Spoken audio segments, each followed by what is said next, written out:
kind of boils down as it's not the crime, stupid, right? We don't have to address all crime in order to address the stuff that tears the guts out of the neighborhoods that I'm committed to.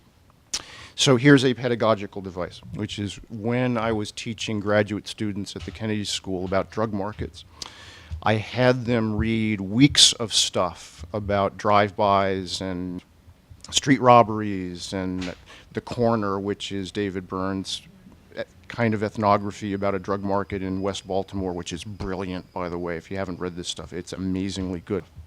And then I would go into the classroom and shut the door and say to my Kennedy School master's students, so we're going to talk about drug markets today. Let's talk about drug markets. Who can buy drugs in this building? And there would be this shocked silence, and then everybody would raise their hand.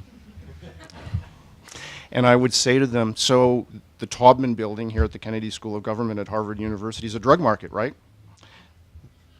They didn't really like that very much. The point being, if we think that people killing each other and taking over the streets is about drug markets, then we ought to be locking down the Taubman building at the Kennedy School and arresting 1 in 3 white men, which we're not doing. And that's because, among other things, the Taubman School drug market was quiet.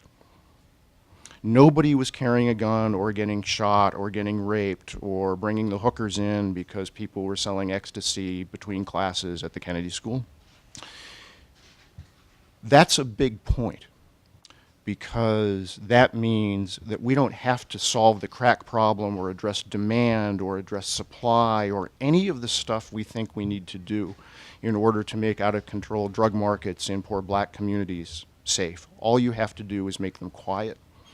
And one of our off-the-shelf strategies is about reshaping the drug traffic in hot neighborhoods so that people can go outside again and kids can walk to school.